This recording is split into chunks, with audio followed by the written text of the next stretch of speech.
Marketing has always been crucial for the success of any business, and in the digital age, even more so.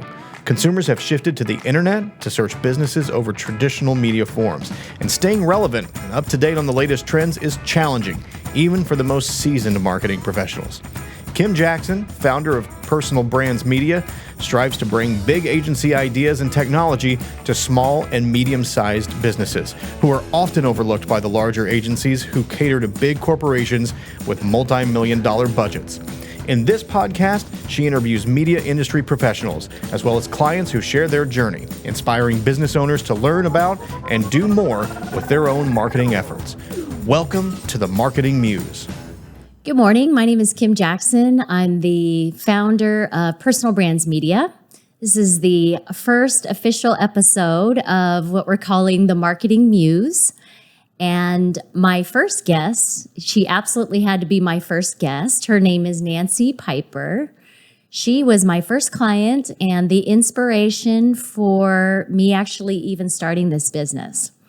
I have to tell you, so Nancy is my next door neighbor. She's probably my best friend, and she is a very successful realtor. And I started kind of teasing Nancy. I started looking at her marketing. I have a background. I ran many businesses, ran the marketing in the businesses, and so I like to pick at people, as Nancy knows. And I started looking at the marketing that she had, and I kind of thought to myself, she actually doesn't seem to have any marketing. And so, I don't know, Nancy, do you want to, the official day that this kicked off, I think was actually at lunchtime. And I think you had just had about enough of me. No. It was really just a conversation that started about what your direction and what you were going to do. And I just, in real estate, you're being pulled a lot of different directions. Mm-hmm. And I would start on my marketing, but never finish it. Right. Because someone would call and want to go see property. So I just said, because I had seen you do an event that you just did an amazing job on. And I said, why do you not just do my marketing for me? And that's kind of where it started. At the end of the day, we were putting a plan together. Yeah. And actually the first question I kind of had was, what was your experience in marketing and with marketing before I started bugging you? And I think you kind of hit it on the head. I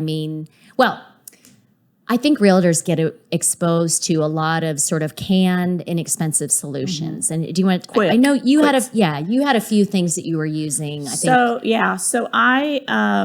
I really had no plan whatsoever, nor did I want a plan, because that committed me to, actually executing a plan. And with the amount of time I already spend in my business, right, that was really not something that I felt I could just throw on top and make happen. So I had all these great ideas and knew things that needed to happen, just couldn't execute. Right. And I'd go to classes, I'd learn about stuff, I'd go home and start to do it. And then all of a sudden, someone needed something and I was gone. And then I never got back to it. So no plan. I think that's kind of, it's very common. People have the best intentions. Mm-hmm. They know that they need marketing. And I think they end up sort of going with these canned, easy, quick solutions. They're inexpensive just to have something. And that's right, because you have to have something out there, right? Yes. So as a realtor, we get probably 10 to 15 emails a day with people that want to help us grow our business, right? Mm-hmm. And I didn't, my business is all referral. It's all repeat. But what I was not doing was making inroads into younger clients, because my clients had bought again, so they've worked their way up. And so I have a lot of clients, that I've worked with on several things, but I really wasn't capturing what I felt I needed to keep my business healthy. And that's the younger buyer. Yeah. And I think in conversations we had, I sort of felt the stress, like you would say, oh my gosh, when a transaction closed, I felt like I started over at zero. And you started making calls and you're like, just don't talk to me. You know, when I don't have business. And I know how that feels. I used to work on a trading floor and you're kind of always good as your last trade. And I think what a marketing plan brings to you is that peace of mind that you're taking care of your business at every stage of the business. You're not just working on your next transaction, you're working on your next 100, 150 transactions and bringing people in at different, stages of the buying process. I want to talk about your social media a little bit. Here we go.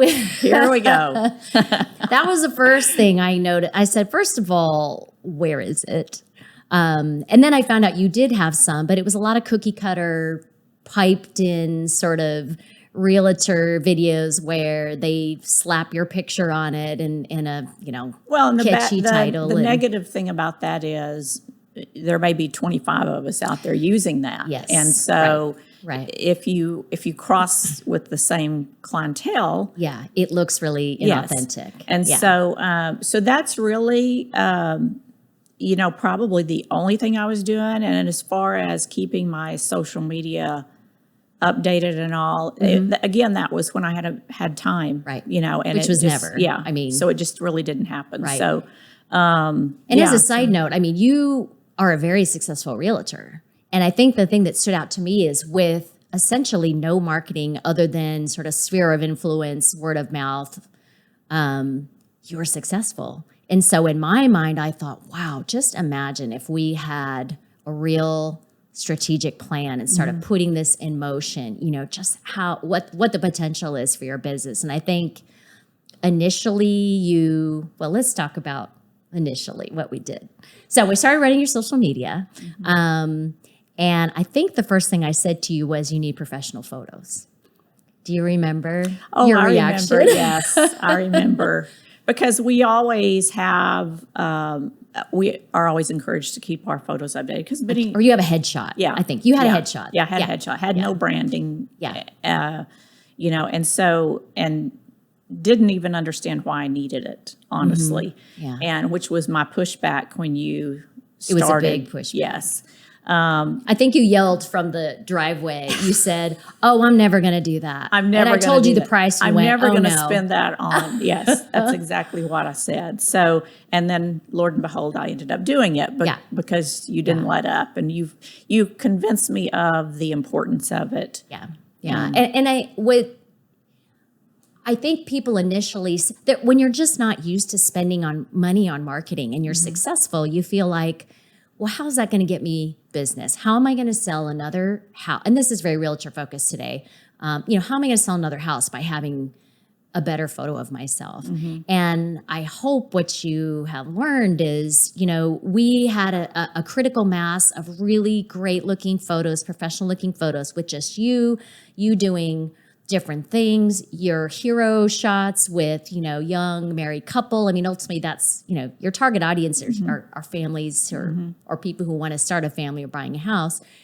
We were able to plug those photos into so many different things. And my next question is, what has been the biggest surprise at all?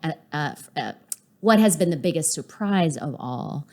And if I had to guess, I'm going to ask you, but even for me, I think I was surprised just in how many places we use the photos, and also that using photos repeated in different places. I thought, well, we're going to run out of photos because, we have 150 or whatever. But what I considered sort of the hero shots, we've used it over and over and over. And every time I look at you and say, wow, that was just worth the whole thing, just for that one photo. Right. And I think that was a big surprise to me. And it also, it's a great tool to have because it makes marketing quick. You've got what you need already prepared, ready to go, and you can just put that right in wherever you need it. So, we've done everything from my pictures on personalized thank you cards to my clients, so that we've used it in postcards after closings. Yes, and we also have emails. emails. We've just done a catalog or a magazine spread, which turned out it would have never been what it is without those photos.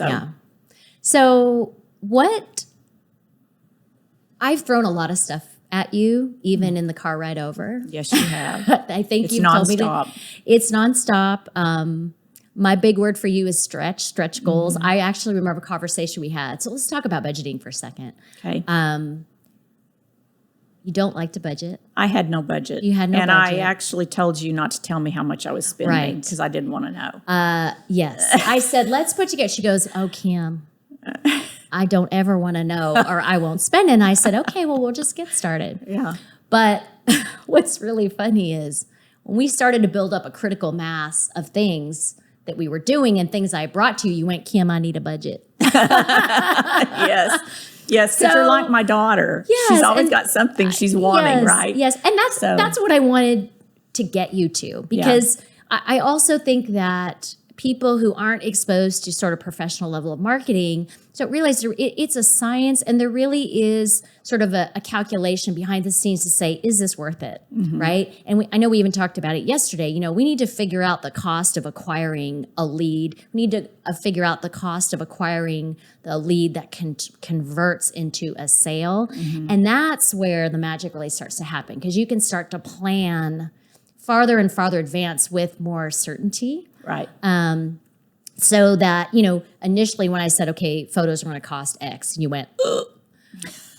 I think next year when I say, okay, we need to do this, this, and this, you're going to say, okay, because we went through the budget, we went through your return on investment, and I'm going to brag just a little bit.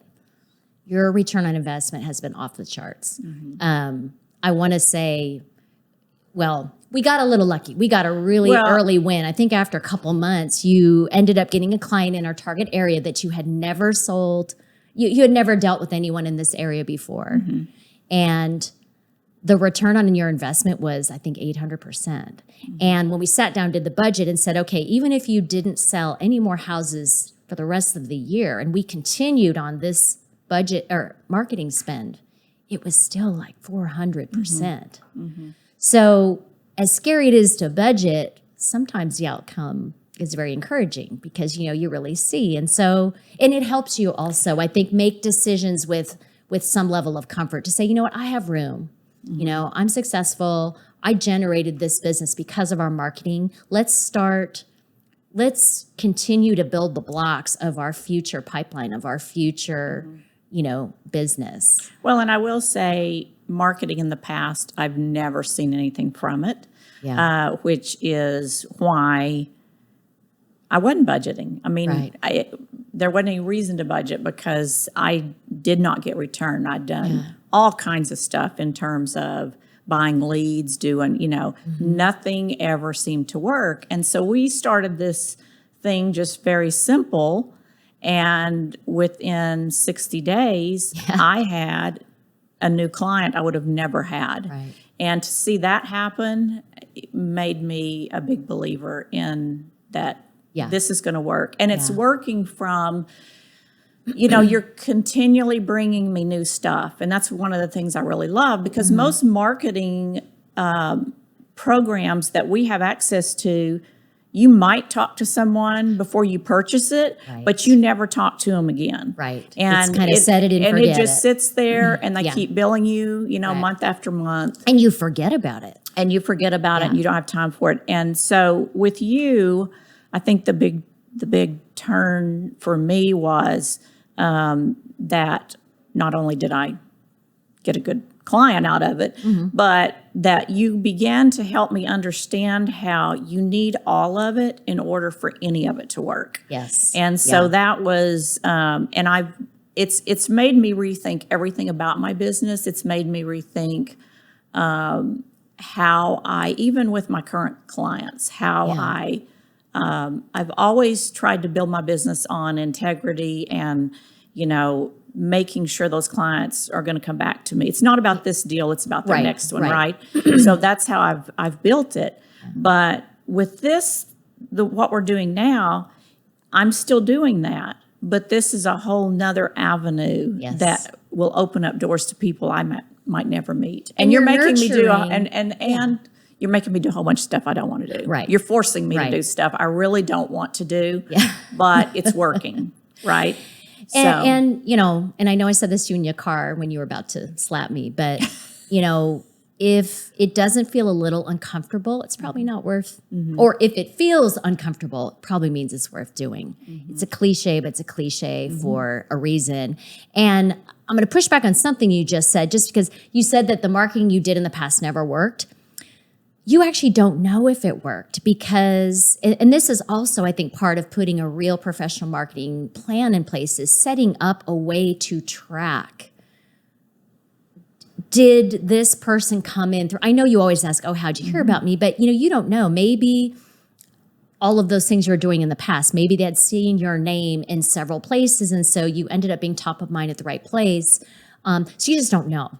And I think that is a really, that's a big thing that our company emphasizes is we need to put tracking in place so that we can be held accountable to the results that hopefully we've generated for you in our marketing that's efforts. another big thing that we had a big discussion about. And as you were talking about it, I was about to nod off because I was like, "Oh, good Lord!" Yeah, your eyes glaze over. You were going to analyze my business, and you were going to look at what was driving every part of my business. And I'm like, "Oh, for heaven's sakes, I don't have time for that, right?"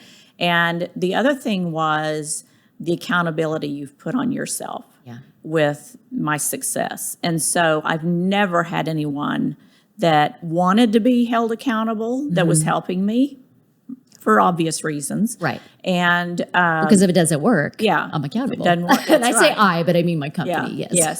So, but I love the way you dig in, and you were an analyst, right? Yeah. And so you understand how to really dig in and see what's making a difference. Right. And so just hearing all that, you know, even people I've heard for years, oh, we're gonna put this out, your webpage out there, right. We're gonna do the SEO. SEO. It's a good segue to what I want to talk about next. We're going to do that for you. Yeah. Well, what I've learned from you is there's a million things that go into that. They may be doing one little thing, but from the results I've seen with it, they're not doing what really needs to be done, and they're not working on it continually like I've seen you do. So, and I think especially for realtors, there is not nearly enough attention paid to your website.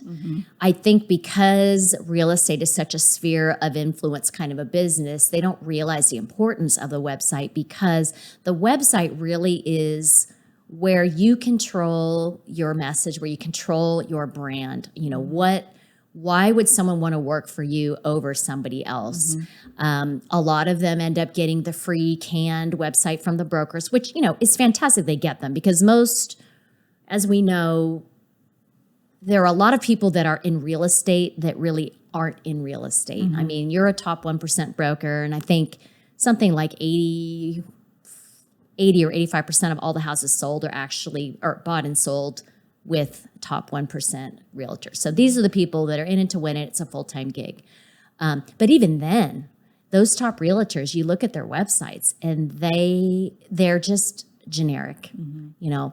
And so not only, I think that was one of the first things we worked on. But as we started to dig into it, you mentioned SEO, search engine optimization. I think if you stop the average man or woman on the street and ask them what SEO is, if they tell you yes, they're lying, because I barely know what it is. Well, and we've all heard of it, right? Yeah, but everyone knows it's important. It's a constantly changing animal. It always is changing and all. So I think it's a confusing thing for someone like me. Right. I don't want to know it. Right. I don't want to. I need somebody that does know it, that is watching my progress, making sure that we're hitting what we need to hit. And you said another thing about the website. You know, with our world today and the way, you know, going through this pandemic, and people could not get here to meet us.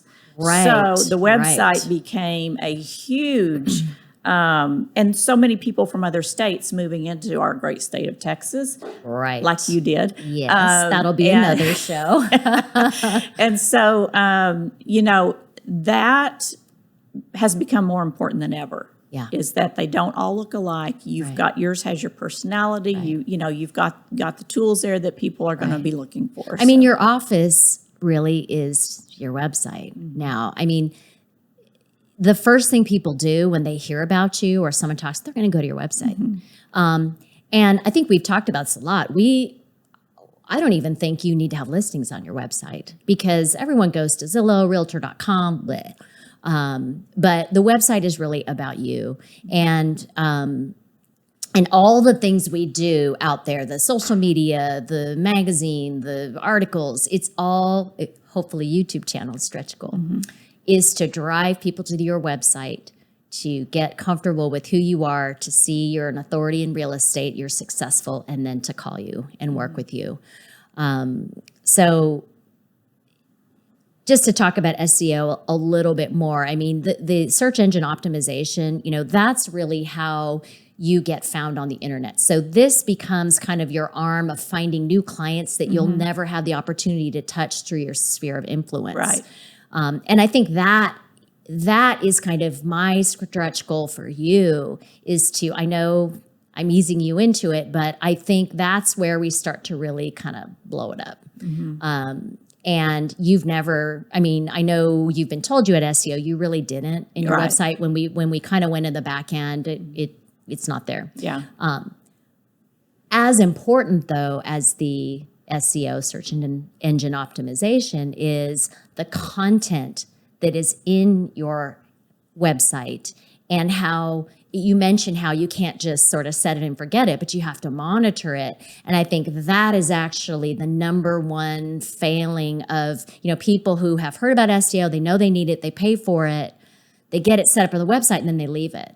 And the reality is, you know, a marketing agency worth their salt, that it's just the beginning, you know, and you have the content, you have offers, and what you need to do is you have to monitor every month. Okay, let's look at the traffic. What are people, are they landing on your homepage? Are they going to another page? Are they sticking there? And there are different indicators of problems. You know, it could be a website speed issue. It could be the copy of the website is not hitting the target audience, is not resonating. And so I think that a lot of these sort of a la carte solutions that people buy thinking they're doing the right thing, you know, thinking they're being conscientious, they don't even know what they don't know. They don't know that there is so much more to make your website fire, to be a real, I mean, that's your weapon, that's your sword. Well, and I think from my point of view, you know, getting a website built was the end game. We just got it built and we're done, right? Right. You were like, just get it up. Yeah, just get it up, Kim. And I'm like, remember, I didn't want to do it because we didn't have the pictures. Yeah. And I'm like, I haven't really figured it out yet. But what I've learned is that's step one of many steps that have to happen in order it's ongoing. to. It's ongoing. Yeah. And so I'll be in your clutches for years to come. Yes. And it is a hard pill for people to swallow, I think, because I think they're used to buying little discrete packages of marketing. Yeah. And you know, I'm going to have different guests come in here that are in the marketing and media world. And I think a common theme that will recur is marketing is repetition. Right. And it's consistency. Right. And just buying an ad here or there, or just, you know, having a website, not having your name in a million other places, you know, that is actually how marketing works. And I think my company is even existing because we found this niche of sort of small to medium-sized businesses who it takes work, right? It takes work to bring you along, to teach you. And I think big ad agencies do not need to convince Coca-Cola, Ford Motor Company, that marketing works. They know it works and they spend millions of dollars and they have very large teams. So meeting you and seeing this niche just got me really excited because I am such a big believer in marketing and I'm frustrated that I feel like, not that you're being taken, but I just don't feel like you've ever been exposed to real marketing. And it's exciting when I find people like you, clients, where I see we can have a huge impact. And once you see the results, you get hooked and you work on it. And so that really, I think, is my company's mission. Well, there is also a calming knowing that everything we're doing, there is a plan, and everything that we're doing, It's not the don't show me your budget plan. is it's stacking on top of each other, and it's driving each other, and so that's going on 24/7. Yeah. Right. And so I think that's the thing about the website too. Yeah. It's 24/7. There's no office hours. There's no limit to who you can reach. Although one subject we haven't hit on, and I think it's an important one, especially for a realtor, is we also had a strategy to focus on a smaller area. Because, everyone has a limited budget. And so when you focus on a smaller area, you can cover it more. You can put all of your ad dollars in, we picked a kind of a large neighborhood where we both live, but where there's a lot of housing activity. Yeah. So I think also having that focus on, okay, who's your target customer, but what's our target area? Because I do think that people spread their marketing dollars way too thin. They think the wider net I cast, the more clients I'll have. Yeah. And I think that's a mistake too, a strategic Well, and part mistake. of that's driven by,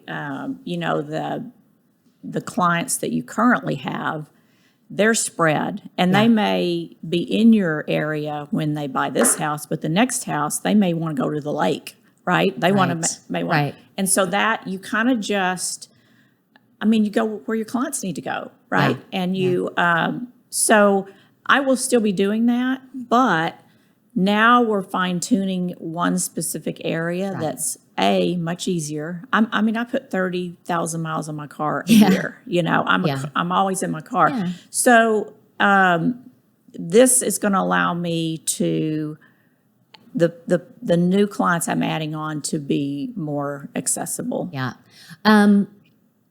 I did want to ask you, I know what I want your stretch goals to be next year. Oh, Lord. But do you want to talk about I might as well just say whatever you want them to be, because that's what you should say. Yes, because and I do, as we've gone through this journey together, I know you have my back. I know you've got my best interests at heart, and you want me to succeed, and you're very vested in my success. So no matter how bad I do not want to do what you encourage me to do, I'm trying very hard to take it all and do it the way you ask. And you're making me sound like a tyrant, actually. I'm really easy to work with. And my team is very easy to work with. But it's just you're changing my whole thought process, and that's a hard thing. When you've been doing it a long time, you've been successful at it. Yes, it's hard then to go back and do stuff you really don't want to do. Right. But I'm already realizing how much business I've left on the table by not doing it. So, and I do also want to talk about, I do bring you a lot of things, but I remember when we first started, you got so excited that I would get 10 emails and 20 texts. I would wake up and here they are about all the things you wanted to do. And I had to say, let's slow down.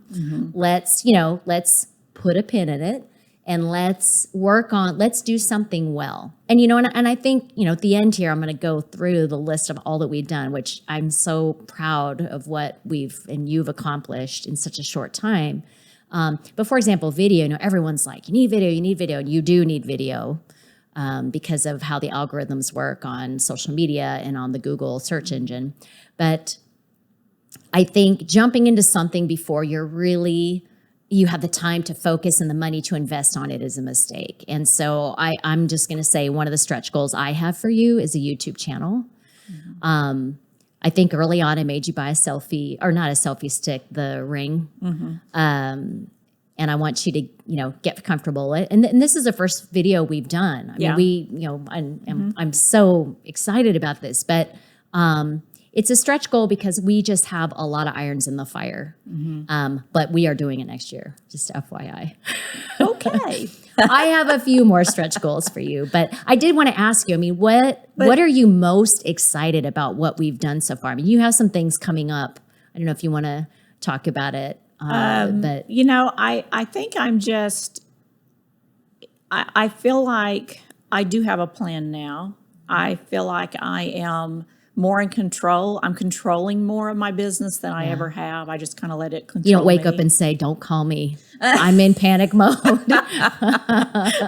Yes. So, I think that's the biggest thing for me, that it's, and there's a trust here with you, that I don't feel like I've never seen anyone plug into a marketing firm like yours that really gets 100% back on what they're, what they're doing. Right. So I feel like you are so vested in it, and so that is what is exciting to you. Yes. That I care. that you care, Or that we care. that I trust. There's a trust there that I know you care. I know you're pushing me in the right directions, Right. even as hard as it may be. Yeah. I get that, and so what advice would you give to somebody who is looking to vet a marketing firm or a professional? Like, kind of what have you learned in going through this process? Because, it was easy for us because we were friends, and neighbors. I mean, we finished each other's sentences. We might as well be married to each other. But what, if you had to go, if I fell off the face of the earth, if our company was gone, how would you go about vetting and talking to a company? I think when we marketing things in the past, my biggest thing after working with you would be, how are they accountable to me? Yes. Because that's Number a one. rare find that, isn't typically out there. And, I don't even have to ask you for that. You're constantly in my face with it. Okay, look at this. This is how this has grown. This is what this is doing. You're crazy. Why aren't you spending more money? Look at this return. Yes. But the thing for me is, I'm generating revenue from it, and that's the end game. I mean, if you're not increasing your business, it is a waste of everybody's time and money. And I feel like I'm finally on a path that I'm doing that. And I think that's probably been something we didn't know to even ask. Yeah. So accountability, really. Yes. How will you be accountable to me for these results? Correct. That's what I think. That's one. There's no magic bullet. People will get involved in a certain type of marketing, and that's all they want to do. I've learned that. I think you need to have somebody that's always out there looking for new avenues. And that's another thing that I love is that you probably bring me 3 or 4 ideas a week, and then I can say yes or no, and then you'll say, oh yeah, but I think we'll think you there need eventually. to. And so it's kind of going back and forth. And then once I understand how that ties into the other picture, so I love having that. I don't have time to go out and see what's out there, what's available. Yeah.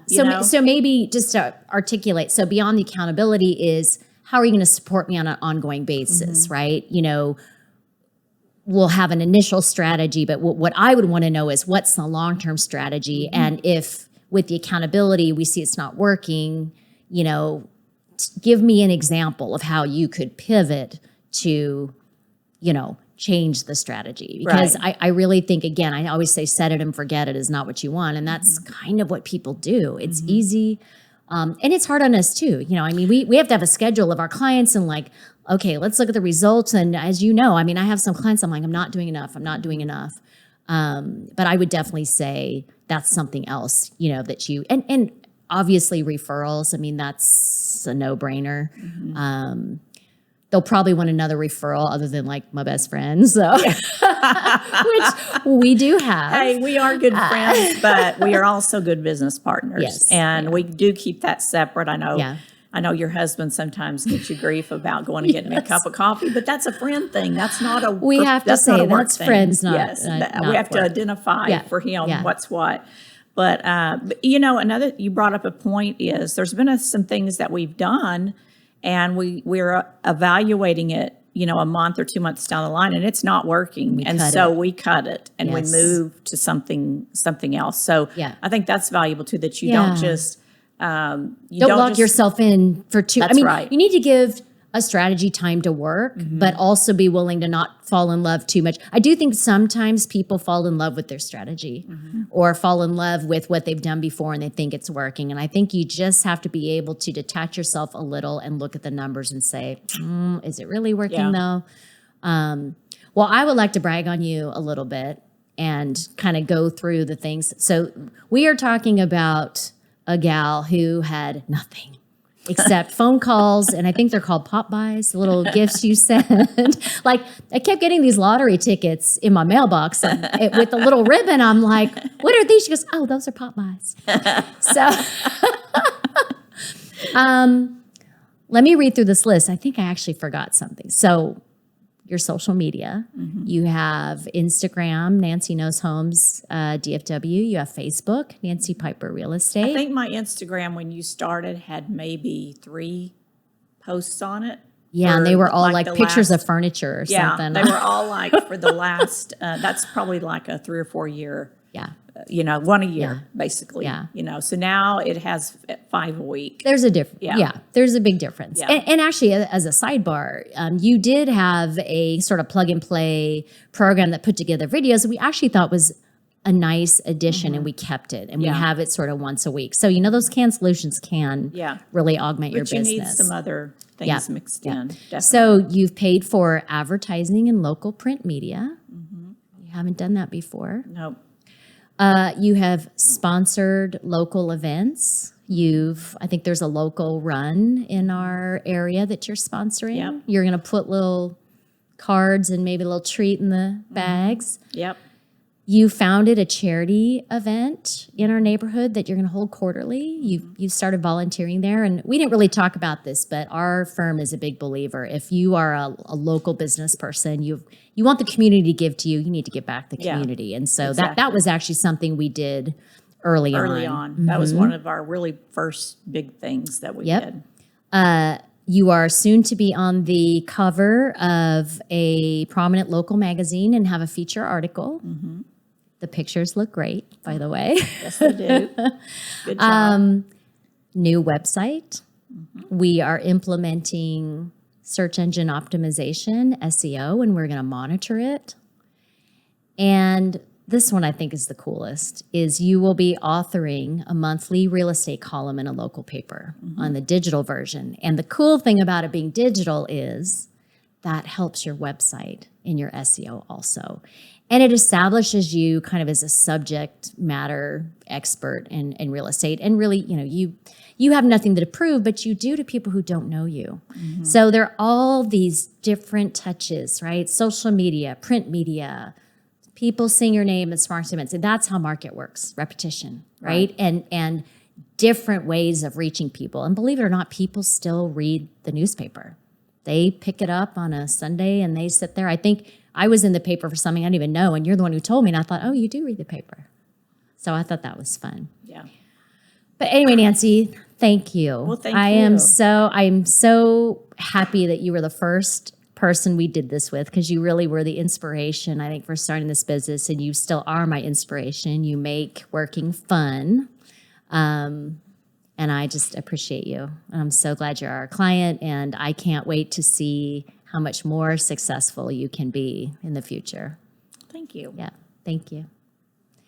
That's it for our first episode of the Marketing Muse, hosted by Personal Brands Media. I hope you enjoyed it.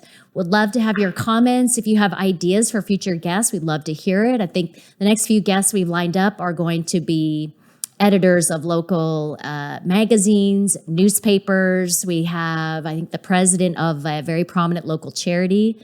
But again, we'd love to hear your ideas and comments, and we look forward to seeing you at our next episode. Thank you.